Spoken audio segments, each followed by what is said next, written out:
Now we are doing the concept of method of calculating national income. और यहाँ पर जो हमारे पास मेन कॉन्सेप्ट है वो कौन कौन से हैं एक बार देख लेते हैं. हमारे पास तो यहाँ पे कॉन्सेप्ट आएगा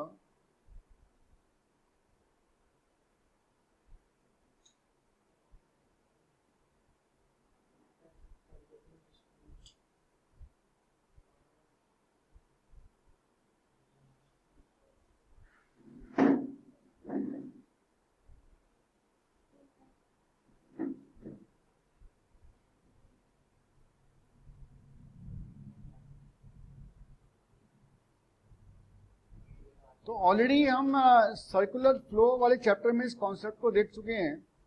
तो सर्कुलर फ्लो में हमारे पास दो सेक्टर्स थे. कौन कौन से थे? Household sector as well as firm. We have two sector model in case of circular flow. तो तीन टाइप से हमने निकाला. National income can be viewed from three different point of view. मतलब नेशनल इनकम को हम तीन different point of view से फाइंड आउट कर सकते हैं. Number one, sum total of value addition, जो भी वैल्यू एडिशन हुआ in economy, income point of view से इनकम जनरेटेड, और तीसरा एक्सपेंडिचर. तो these are three methods of calculating national income. क्या नाम देंगे इन मेथड को? You can say that this is value added method, number one. Number two, income method, and number three is called expenditure method. तो we can find out national income by using these three method. Number one, जो एडिशन हुआ goods and services की values में. Number to, जो income हुआ. और number three, expenditure. ठीक है.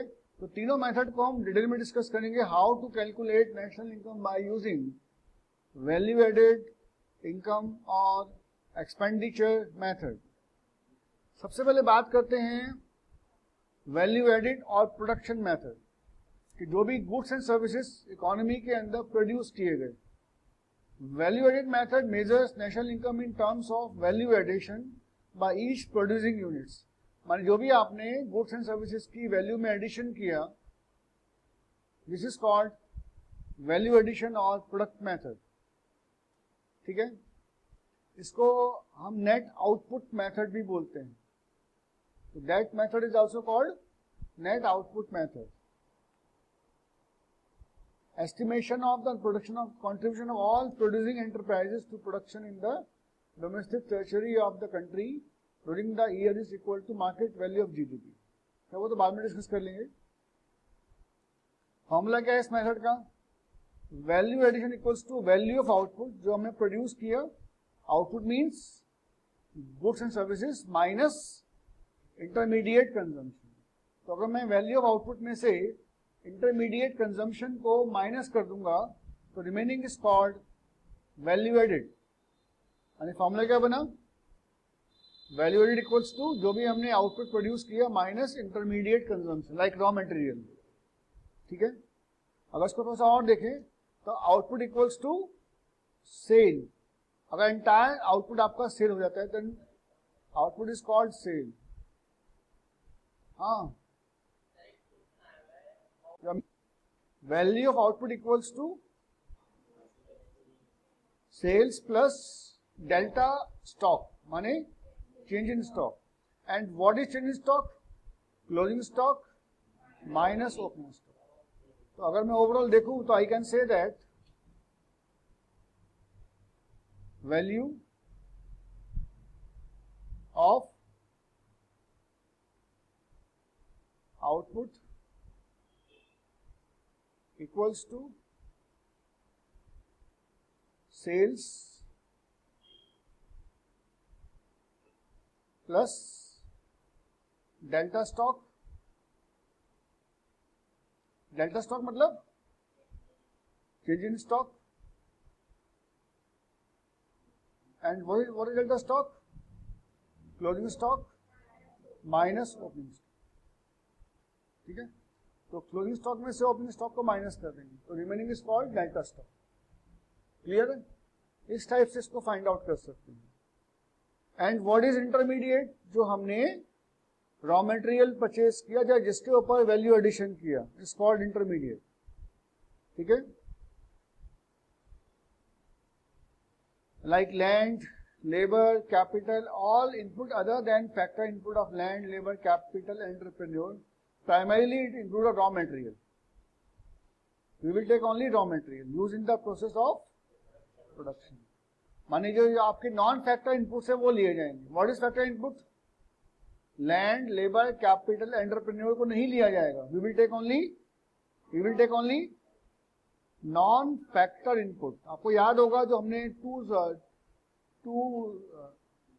सर्कुलर फ्लो ऑफ इनकम किया था टू सेक्टर के अंदर, तो these are called factor inputs. 4 factor input, land, labour, capital और एंटरप्रेन्योरशिप. तो ये नहीं लेंगे, बाकी सारे लेंगे. और रॉ मटेरियल तो क्या बचा? खाली रॉ मटेरियल बता, वही लेना पड़ेगा. अब जैसे एग्जांपल ले हम इसका, क्या है देखो एग्जांपल. आपने कोई फार्मर है, उसने 600 रुपए का फार्म मतलब क्रॉप प्रोड्यूस किया और उसको खर्चा आया 200 रुपए का. उसने रॉ मटेरियल लगाया तो 400 रुपए का इसका वैल्यू एडिशन हो गया. फिर ये जो 600 में 200 ऐड करके 800 रुपए का, मानिए 800 कैसे आया? Basically 600 plus 200. 600 कौन से वाले? ये वाले. और 200 कौन से वाले? ये वाले. इन दोनों को ऐड किया तो 800 रुपए का इसने जो प्रोडक्ट है वो फ्लोर मिल वाले को बेच दिया. फ्लोर मिल वाले ने इसमें, तो फ्लोर मिल वाले के लिए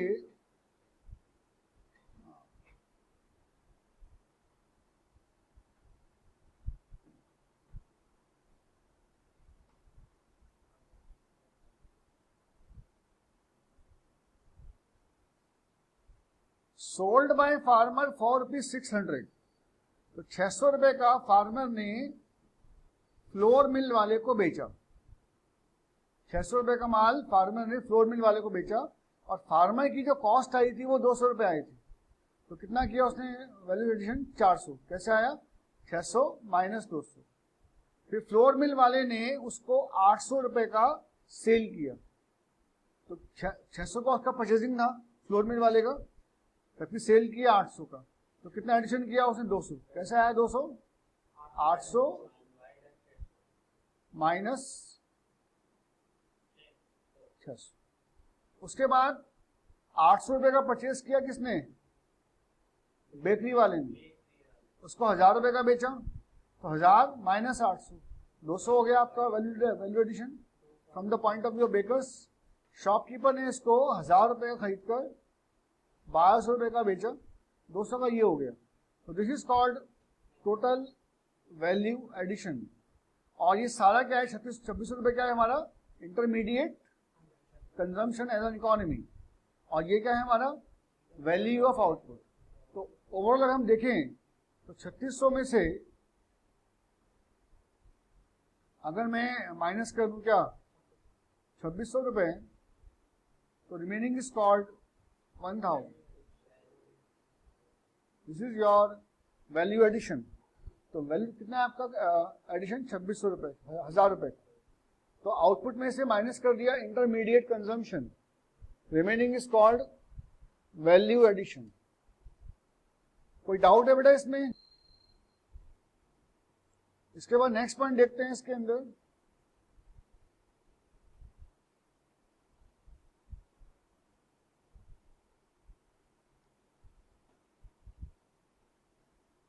और ये फॉर्मूले तो आपको पता ही है जो मैं पहले आपको बता चुका हूं. जीडीपी एट एमपी में से डेफिसिट माइनस करेंगे NDP at MP, NIT minus करेंगे NDP at FC, net factor income from abroad add करेंगे एनएनपी एट एफसी. ये सारे फॉर्मूले वही हैं जो हम लास्ट चैप्टर में ऑलरेडी कर चुके हैं. तो फॉर्मूला क्या बना? This is the most important table, ध्यान से आप देख लीजिए. Measurement of national income using value addition method. So we will write down gross value added. जो भी gross value added हुआ by using all producing enterprise in primary sector, secondary sector और territorial sector. मैं तीनों का जो भी country के अंदर प्राइमरी सेक्टर माने कौन सा है? जो फर्स्ट टाइम प्रोड्यूस करता है. सेकेंडरी कौन सा होता है? जो बना बनाया माल लेकर उसको आगे प्रोसेसिंग करता है। And tertiary providing services. तो ये आपका प्राइमरी है, सेकेंडरी, टर्शरी। तीनों के वैल्यू एडिशंस को आपस में ऐड कर देंगे। मैं तीनों में क्या आएगा? वही sales plus change in stock is called output minus intermediate. तो ये आएगा आपका जीडीपी एट एमपी। क्या बोलेंगे इसको? वैल्यू एडिड को हम क्या बोलेंगे? This is called GDP at MP. ये मेन वर्ड है। अब जीडीपी एट एमपी से हमें कहां पहुंचाना है क्वेश्चन को? NNP at FC. तो जीडीपी एट एमपी से कैसे पहुंचोगे एनएनपी एट एफसी पे, वो आपको बताइए। जी से एन बनाना है, डोमेस्टिक से नेशनल, एमपी से एफसी। तो अगर मैं इसको डायरेक्टली यहां बोलूं तो आपको शायद समझ में आ जाएगा। आपके पास अवेलेबल था जीडीपी एट एमपी, तो इसमें से माइनस क्या करोगे? Number 1 depreciation. इसको क्या करने के लिए? ग्रॉस को नेट करने के लिए। और क्या माइनस करोगे? एनआईटी। इक्वल होगा मार्केट प्राइस को फैक्टर कॉस्ट में कन्वर्ट करने के लिए। प्लस क्या होगा? Net factor income from abroad. तो लास्ट में आपके पास फाइंड आउट होगा, दिस इज योर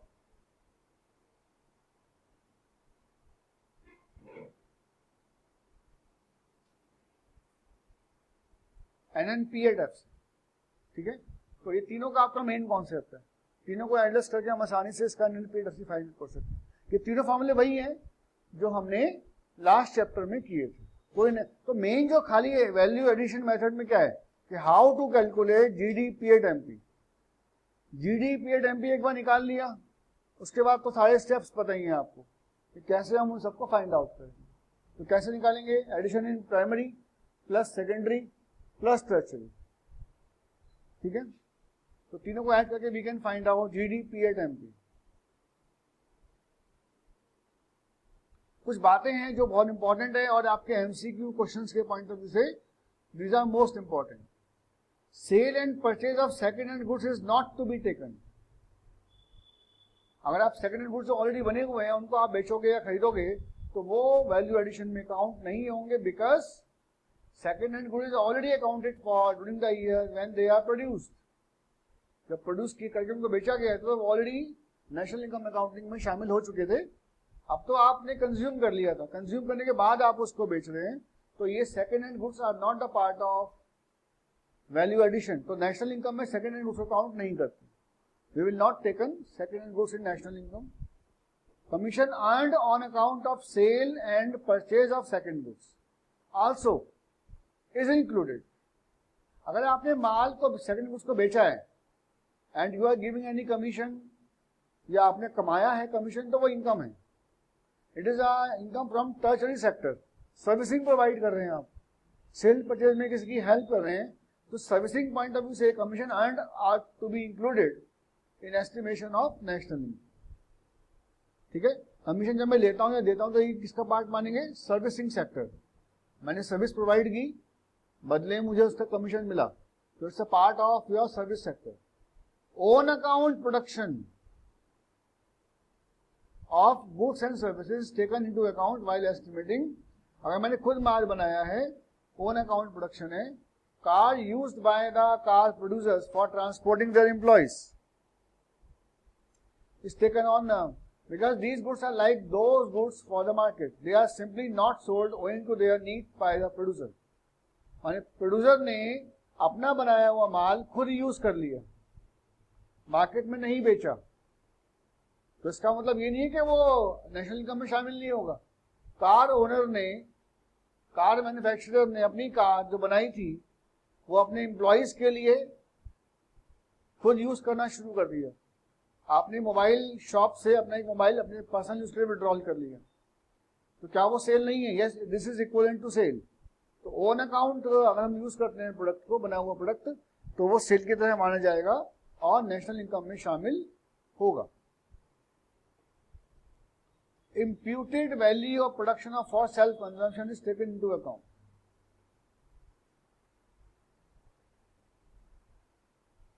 अगर प्रोडक्शन फॉर सेल्फ कंजम्पशन भी कर रहे हैं, आपका पर्पज ही खाली क्या है, only for self consumption and not to sell in market, तो वो भी नेशनल इनकम में शामिल होगा। कैसे? फार्मर ने वीट प्रोड्यूस किया अपने खुद के लिए, तो क्या वो नेशनल इनकम में शामिल होगा? बिल्कुल होगा, क्योंकि हम इसको ऐसे मानेंगे, यदि यही वीट उसने मार्केट में बेचा होता तो इतने रुपए का सेल होता।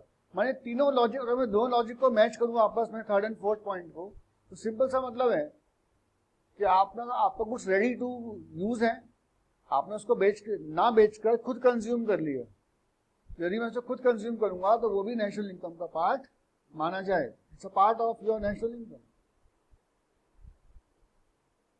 Value of intermediate goods is not included, ये हम पहले पढ़ चुके हैं ऑलरेडी।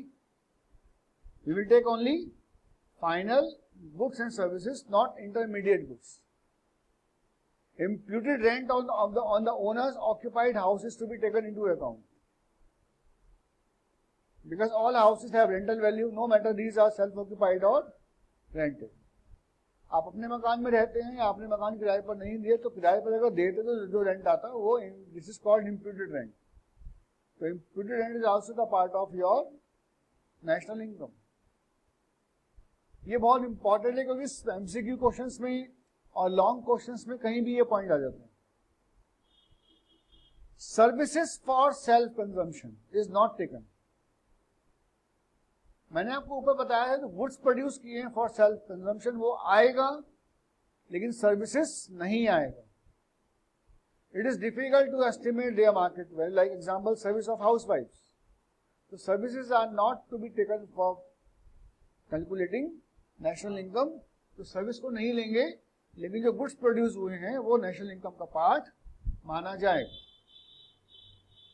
तो मेरा पॉइंट समझ में आ गया आपको? ये आपके पास ये न्यूमेरिकल है और हमें इससे फाइंड आउट करना है value added by firm A and B, gross value added और ग्रॉस डोमेस्टिक और ओवरऑल जीडीपी एट एफसी। क्या गिवन है आपको? सेल बाय फर्म ए ने 100 लाख का माल बेचा, परचेज फ्रॉम फर्म बी, ए ने बी से परचेज किया था 40 लाख का, और A purchase from A by firm B, और ए ने परचेज किया था बी से 60 लाख का। तो जिसने जो परचेज किया है वो उसका इंटरमीडिएट कंजम्पशन है। जो भी माल जिसने परचेज किया है वो क्या है? उसका इंटरमीडिएट कंजम्पशन। सेल दे रखा है फर्म बी का, stock of A, closing stock दे रखे दोनों के, ओपनिंग स्टॉक, और साथ में क्या दे रखा है? Indirect taxes. तो पहले फर्म ए की बात करते हैं। फर्म ए के पॉइंट ऑफ व्यू से अगर मैं देखूं तो फर्म ए का जो सेल है वो 100 लाख का है, तो 100 लाख सेल हो गया, प्लस क्या करेंगे इसमें? प्लस करेंगे change in stock. And what is change in stock? Closing minus opening. तो ये इसने एक साथ लिख दिया है, बट बेटर क्या है कि पहले आप इसका निकालेंगे value of output, sale plus change in stock, फिर उसमें से माइनस करेंगे इंटरमीडिएट, जो क्या है? जो उसने बी फर्म से परचेज किया। तो आंसर कितना आ गया? 55 लाख। ऐसे बी फर्म के पॉइंट ऑफ व्यू से निकाल लिया उसका sale plus change in stock, दोनों को ऐड कर दिया, तो ये आ गया जीवीए और ग्रॉस डोमेस्टिक प्रोडक्ट। मैंने बताया था जब मैं वैल्यू एडिशन को ऐड करता हूं तो क्या निकलता है? जीवीए एट एमपी, ये दोनों मिला के क्या आएगा? GVA eight MP. लेकिन मैं से पूछा उसने जीवीए एट एफसी, तो जीवीए एट एमपी क्या है? बेसिकली इन दोनों का जो टोटल है, इन दोनों फिगर्स का जो टोटल है, that amount is called GVA eight MP. ये मैं एक बार यहां लिख देता हूं, ये दोनों का जो टोटल है, this is your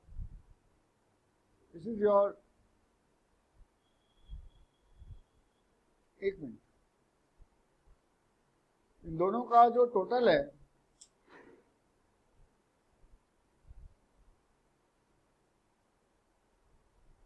this is your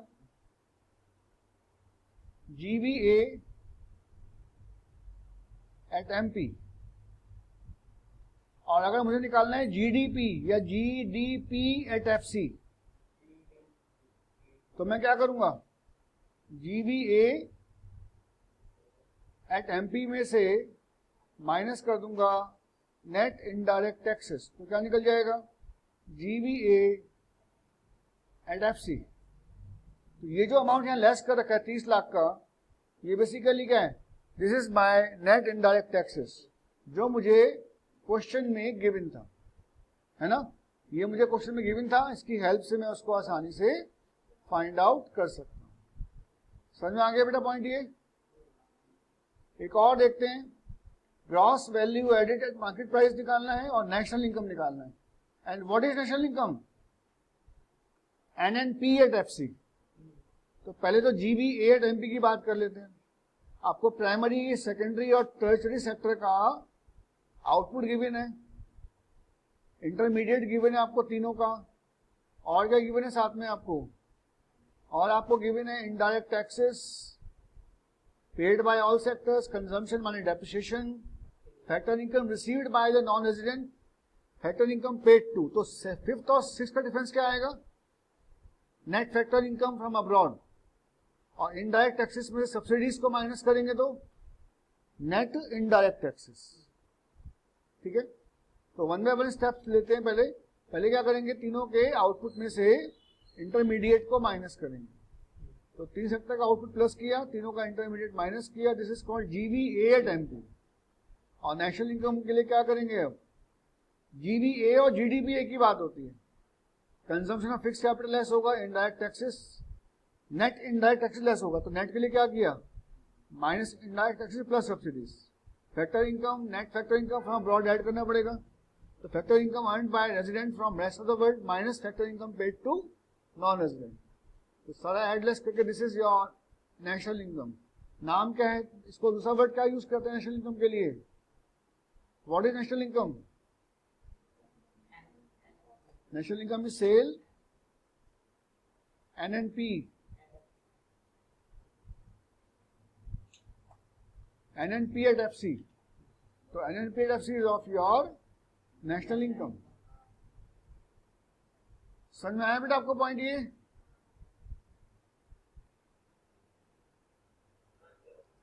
तो 2 एग्जांपल मैंने आपके साथ डिस्कस किए, बाकी फिर इसको नेक्स्ट टाइम ट्राई करेंगे, कंटिन्यू करेंगे इसको, अभी इतना ही करेंगे इसको, ठीक है। ओके।